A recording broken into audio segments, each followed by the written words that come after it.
tema da minha palestra remete, obviamente, ao artigo 926 do Código de Processo Civil, que diz que os tribunais devem uniformizar a sua jurisprudência, mantê-la estável, íntegra e coerente.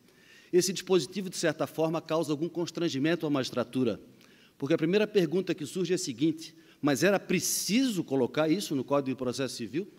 Era necessário dispor que é obrigação, não só dos tribunais, mas da magistratura, de zelar por segurança jurídica, previsibilidade e isonomia no trato das questões que lhes são submetidas? Pois é, a resposta, infelizmente, é sim. Era necessário, sim, estabelecer uma regra bastante explícita, de caráter direto, acerca da responsabilidade dos tribunais no julgamento dos seus processos, mas essa mensagem ela não está apenas na sua literalidade. Ela vem combinada com outras mensagens do Código. Na sua visão sistêmica, significa que o Código adota uma nova modalidade no processo decisório, que é a da centralidade da jurisprudência, ou seja, a perspectiva concreta e o dever e a obrigação de se julgar a partir não só de precedentes obrigatórios, mas de jurisprudência estável e consolidada. Eu vou falar um pouquinho sobre isso no decorrer da minha palestra. Acho que é importante, para a gente tentar explicar a razão de ser do artigo 926, algo que remete a um aspecto histórico, e eu prometo ser breve em relação a isso. Quem era o juiz da fase pré-CPC de 2015? Um juiz formado em tradição secular, com práticas arraigadas ao longo do tempo, e que dois aforismos, de certa forma, em alguma medida, conseguem expressar quem era a figura desse juiz. Dá-me factum, dabo tibi jus. Me dá o fato que eu te dou o direito. Iura novit curia. O juiz sabe o direito. Esses dois aforismos significam, na minha opinião, uma projeção de imagem do juiz como um juiz protagonista, um juiz provedor, inclusive da deficiência postulatória das partes. Por quê? Porque bastava me entregar o fato que ele resolvia toda a argumentação jurídica. Esse mesmo juiz decidia questões ex officio, sem ouvir previamente os litigantes. Também proferia decisões enigmáticas, emende o autor a petição inicial em 10 dias, sob pena de indeferimento. Esse mesmo juiz, e juiz aqui eu falo no sentido lato, aplicava jurisprudência defensiva no sentido de encontrar qualquer empecilho ao conhecimento de mérito de recursos que lhe eram submetidos. Lhes faço a seguinte pergunta: se nós fôssemos preencher dois quadros, esse juiz tinha um perfil democrático ou autoritário? Esse juiz era mais monge ou era mais executivo? E no que tange ao modo de decidir, nos foi ensinado, e eu uso a expressão nos foi ensinado, eu sou de 1990, sei que pode não parecer verdadeiro, mas é. Inclusive, quero dizer aqui que foi uma pena que Fred tenha ido embora. Porque se Fred estivesse aqui, ele ia perceber os reais efeitos da luz e do enquadramento da câmara numa calvície. Eu, pessoalmente, me senti ultrajado ontem quando o Fred se classificou como um sujeito calvo. O professor Araquém ainda vai falar hoje, e vocês vão poder atestar também igualmente essa característica que nos é pessoalmente peculiar, além da admiração que eu tenho pelo meu querido mestre e professor. Muito bem, mas esse juiz foi ensinado a decidir da seguinte forma: olha, forme a sua convicção pessoal e depois vá atrás dos fundamentos jurídicos para lhe dar respaldo. Foi assim que nós fomos ensinados, essa era a prática, esse era o jeito de se decidir. Se a jurisprudência confortasse o meu entendimento pessoal, ótimo, citava vários precedentes. Se ela não confortasse, eu sapecava um data venia e seguia em frente. E aí lhes pergunto, isso caracterizava uma forma sistêmica de prestar jurisdição? Daí uma crítica bastante autorizada do professor Arruda Alvim, dizendo que o Brasil ainda está num estágio muito primitivo de solucionar sistemicamente os processos que lhes são submetidos. Por quê?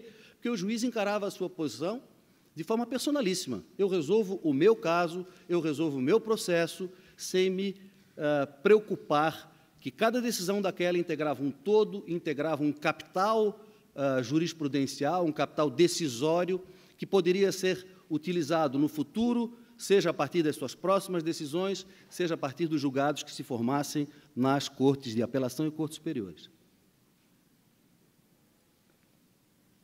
O CPC resolveu enfrentar esse problema. Por quê? Uma pergunta que penso que deve ser formulada. Esse juiz que acabei de me referir, como um mero protótipo, eu não estou pessoalizando capacidades ou eventuais deficiências de cada juiz no seu plano pessoal, esse juiz, será que ele era um juiz constitucional? Se nós examinarmos a Carta de 88? Será que ele atendia ao formato de um sistema de justiça num Estado democrático de direito? Exatamente por conta dessas deficiências no formato de prestar a jurisdição, o CPC, então, resolveu tratar do tema de modo mais direto, prevendo de que, a partir da sua vigência, mudar-se-ia o jeito de julgar, mudar-se-ia o jeito de atuar em juízo. Forma-se, então, o protótipo do juiz do CPC de 2015. Um juiz que só pode decidir questões mediante um prévio contraditório com teor substancial, um juiz que passa a estabelecer um contato compartilhado das soluções com os advogados, numa metodologia de cooperação ou de comparticipação, como gosta muito de falar o Dierle Nunes. Esse juiz passa, então, a sair de um centro gravitacional do processo e passa a dividir mais as responsabilidades pela solução dos casos com aqueles a quem interessa a solução.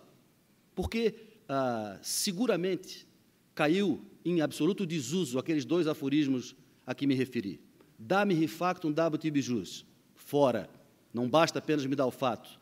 Me traga fato, a argumentação jurídica correspondente e me formule pedido concreto, e aí sim, após prévio debate, após prévio contraditório substancial, aí eu vou dizer o direito.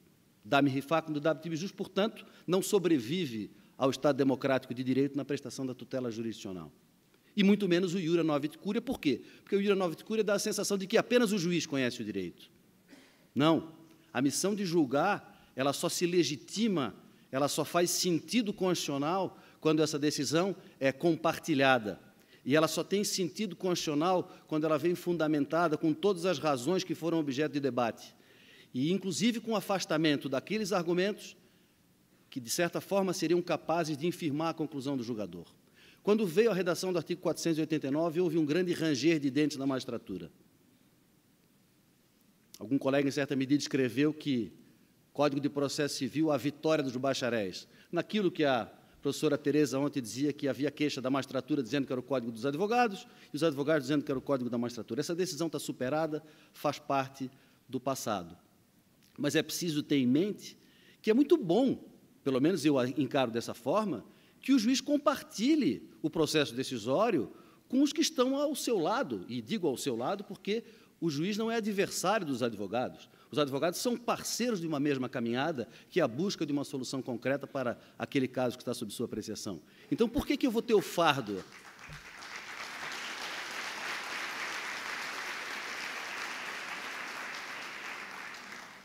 Por que eu vou ter o fardo de carregar esse andor sozinho, se eu posso dizer, olha, eu estou achando que esse caso aqui tem uma prescrição, mas eu queria que os advogados contribuíssem para saber se eu estou tendo uma visão adequada desse ponto de vista. E um advogado pode me dizer assim, olha, Vossa Excelência está equivocado, porque havia um feriado aí nesse período, portanto, o prazo prescricional está prorrogado, tem um feriado municipal que Vossa Excelência não percebeu. Eu disse, olha, muito obrigado, eu agradeço, eu vou afastar a questão da prescrição. Então, é muito mais cômodo para o juiz, ao invés disso, de certa forma, retirar sua autoridade, o seu poder de prestação jurisdicional, é muito mais fácil para o juiz, é muito mais cômodo, muito melhor, é muito mais producente que ele possa ouvir o maior número de opiniões possíveis. Isso é assim em qualquer processo decisório, inclusive fora da jurisdição.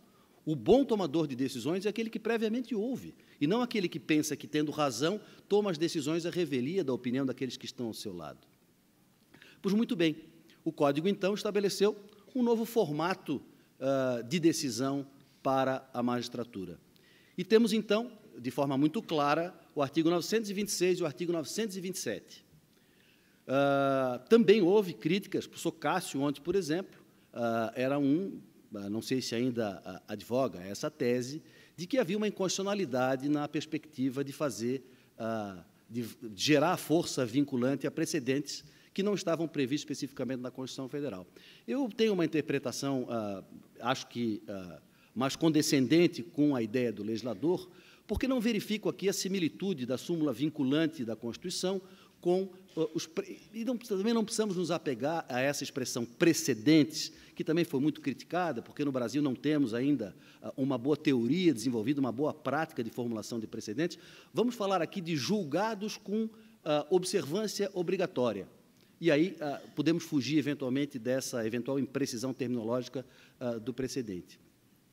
Mas o legislador, então, quis mostrar de forma explícita, e me parece que num tom bastante moderado, que era necessário que os juízes passassem a ter essa visão de sistema, que os juízes integravam um sistema de justiça e que esse sistema de justiça tinha que ter funcionalidade e lógica. E esse sistema só tem funcionalidade e lógica quando ele forma um acervo concreto, um acervo sustentável, que garanta a essa atividade coerência, integridade, previsibilidade. Por quê? Porque isso, acima de tudo, consegue expressar a razão de ser e de existir de um sistema de justiça, que é garantir segurança jurídica e gerar pacificação social.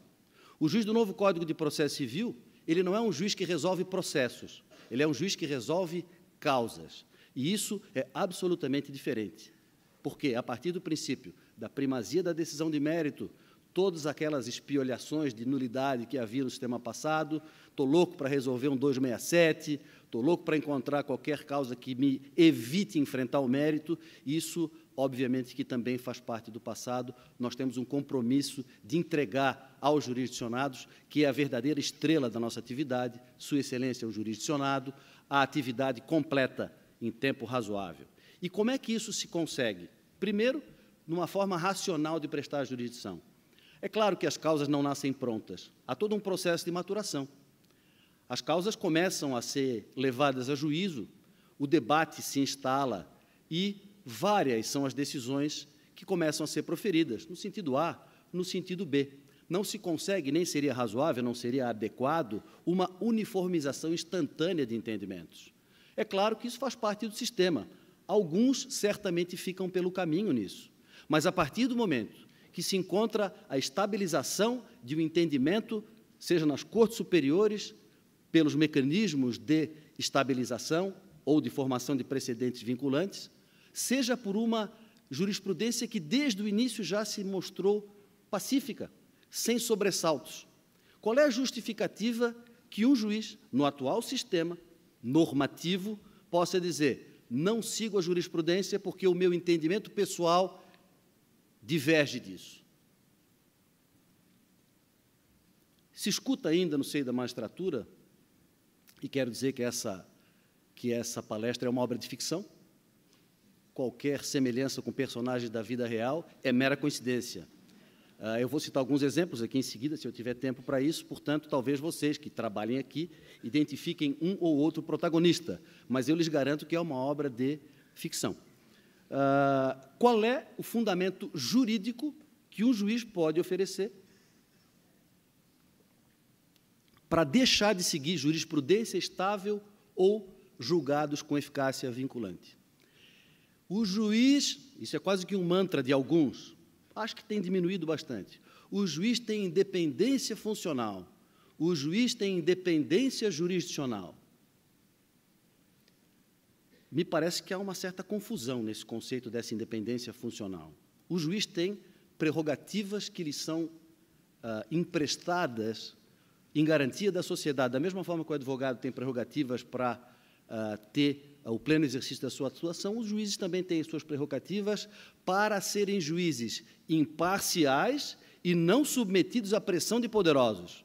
Mas isso não dá ao juiz a noção de supor que ele seja alguém fora do sistema que integra.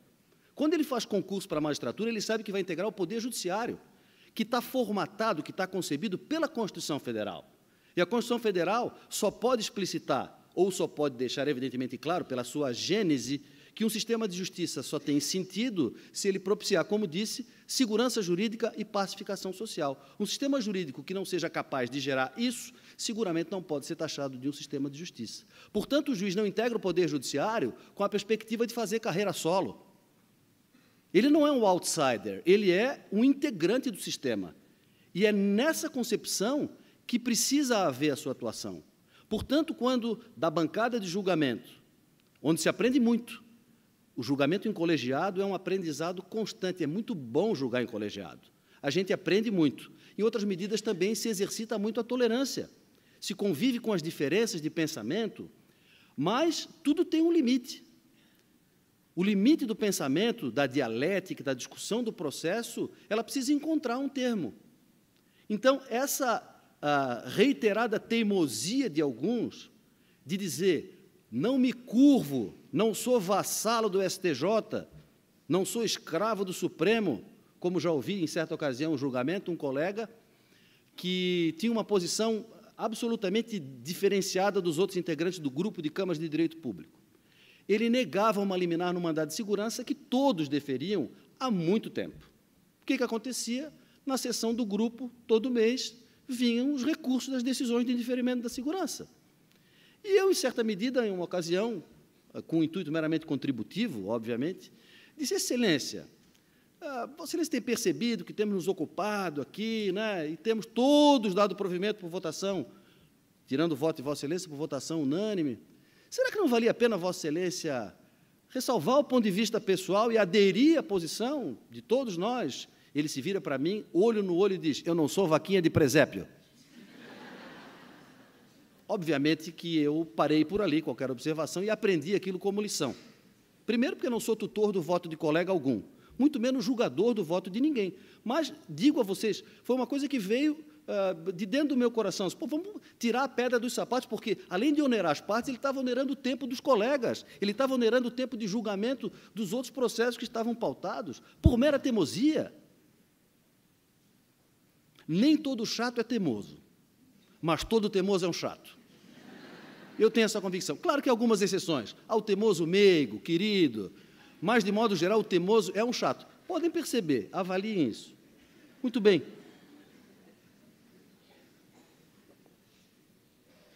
Gente, só faltam 10 minutos. A gente quer falar um monte de coisa aqui. Muito bem.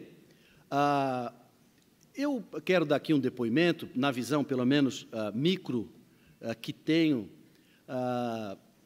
no meu segmento e com colegas que tenho conversado no tribunal também, de outras áreas, do cível, do comercial. Acho que tem havido, de nossa parte, uma boa receptividade a esse novo formato de prestar a jurisdição. Com algumas exceções, acho que existe uma preocupação, sim, de uniformização de jurisprudência, de estabilização das decisões, de possibilitar consensualidade em relação a alguns temas em que está havendo alguma divergência. Nós temos, por exemplo, o grupo de WhatsApp do direito público, temos e-mail, os assessores participam desse grupo de e-mail, de modo que, quando alguém percebe alguma instabilidade, diz, olha, estou verificando instabilidade aqui, tem 4 câmaras decidindo do jeito, uma de outra, quem sabe conseguimos uma harmonização, e acho que temos conseguido bons progressos nesse sentido. E também, de colegas, percebo que, de modo, vamos dizer assim, geral, tem havido essa boa receptividade. Mas temos ainda alguns problemas. E, na verdade, muitas vezes, tamanho o tempo que nós acabamos trabalhando no sistema anterior, que muitos colegas, eu acho que ainda não perceberam essa mudança de perspectiva e ainda continuam votando nos modos antigos. Eu vou dar um exemplo. Eu fui relator de 2 mandados de segurança, no ano passado, a respeito de correção de prova num concurso público. A banca desgarrou completamente do edital e praticou manifestas ilegalidades na correção de várias questões de um concurso importante. Eu fui relator de 2, o outro colega relator de 1. Na mesma sessão de julgamento, o grupo de câmaras de direito público, com um voto vencido, estabeleceu a seguinte ratio decidendi. Naquele concurso, se verificou que tinha havido fuga do edital na correção e manifestas ilegalidades. O julgamento se encerrou, acórdãos publicados. Este ano, 2 julgamentos de mandado de segurança iguais aos outros, referentes ao mesmo concurso. O relator, que já decidia assim no primeiro grau, considerou que nós não podíamos sindicar a atividade da banca e votou pela denegação. Um colega da minha Câmara, eu fiz questão de não pedir vista, porque eu já tinha sido relator dos outros, pediu vista e voltou na sessão seguinte dizendo o seguinte: olha, tem os 3 precedentes da sessão anterior, mesmo concurso, mesmo critério de correção. Alertou para a possibilidade de julgamentos conflitantes. O grupo tinha aumentado, uma nova Câmara tinha sido criada no tribunal. Resumindo, vários votaram pela denegação, sem fazer qualquer distinguishing, simplesmente acompanharam o relator, sem fundamentar os seus pontos de vista, sem recusar a perspectiva de uma preocupante colidência de entendimentos, e o resultado do julgamento foi empate, ou seja, prevaleceu o ato administrativo impugnado. Se serve de consolo, para mim não serve, as 2 candidatas, mesmo com um critério de correção, não atingiriam a média para aprovação. Ou seja, para o mesmo certame, o tribunal proferiu 2 ratios decidendi absolutamente discrepantes, o que é bastante preocupante por tudo que já falei, que passa certamente pela cabeça de vocês. Eu encontrei com um colega dia desse, estava indo para uma sessão do Pleno, e ele disse: Paulo Henrique, como é que você está votando um caso? Uma questão lá de direito tributário. Porque a Câmara de vocês ficou vencida num julgamento do grupo. Eu disse: olha, se a nossa Câmara ficou vencida e o grupo decidiu dessa forma, eu certamente, se pensava diferente, ressalvo meu ponto de vista e acompanho o grupo. E aí ele me disse: pois é, mas a decisão não foi unânime e talvez amanhã, então, dê colegialidade ampliada no nosso julgamento. Gente, eu tropecei num tapete que estava na frente, do susto que levei, como se uma decisão, por maioria, de um grupo de direito público não tivesse o condão de gerar um julgamento que devesse ser observado pelos seus pares. Porque um dos maiores problemas que nós temos no sistema de justiça brasileiro é que os próprios pares não respeitam as decisões dos seus tribunais. O STJ sistematicamente nos submete a constrangimentos nesse sentido. E o exemplo precisa vir de cima. Quem tem que dar exemplo de integridade, estabilidade e coerência são as cortes superiores e os tribunais de apelação, porque o maior prejudicado de toda essa instabilidade, da banana boat, da biruta de aeroporto, é o juiz de primeiro grau. Essa instabilidade vê o juiz de primeiro grau como um tsunami, porque nós que julgamos em colegiado ainda temos a proteção de uns aos outros, eventualmente numa troca de ideia, mas é muito ruim contar com essa estabilidade. É muito inconveniente que não haja estabilização ou que essa estabilização presente, de alguma forma, seja desfeita. Subsiste, infelizmente, entre nós, em pouca proporção, é preciso se dizer, o juiz micro-ondas. O juiz micro-ondas é aquele que gosta de requentar os seus votos. O juiz micro-ondas, ele ficou vencido, mas ele não ficou convencido. Então, em determinado momento, esse colega requenta o seu voto e tenta, mais uma vez, emplacar como se fosse um despachante do Detran. Vamos emplacar, vamos emplacar. E, via de regra, ele continua vencido. Ainda na vigência do CPC de 73, com base no artigo 555, parágrafo 1º, nós fizemos uma composição de divergência no grupo. Usávamos muito esse expediente. Nos orgulhamos muito de ter usado muito na vigência do CPC de 73 a composição de divergência do 555, parágrafo 1º. E aí, o ano passado, a minha assessoria disse: olha, aquele julgamento que foi composto lá no grupo teve uma superação por uma das câmaras do tribunal. Nós tínhamos decidido a respeito de subrogação do adquirente nas ações de desapropriação, dizendo que o adquirente se subrogava nos direitos do proprietário anterior, matéria que foi acolhida por conta de uma jurisprudência bastante estabilizada do STJ. Como havia alguma discrepância no tribunal, uniformizamos isso no grupo com efeito vinculante aos seus integrantes, com base em 555, parágrafo 1º. Eu fui ver o acórdão e estava lá escrito que o STJ tinha mudado de entendimento.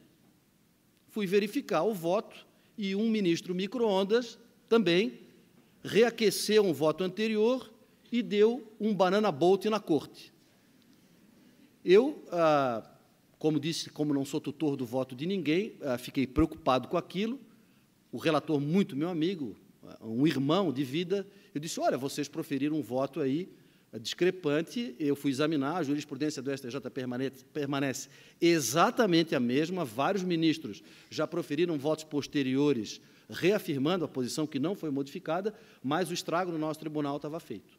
Então, percebam como nós precisamos ter cuidado na formulação dos nossos votos, verificando como é que se encontra a jurisprudência, sendo extremamente fiéis à realidade, para que nós não geremos esse tipo de onda que deva, obviamente, ser evitada.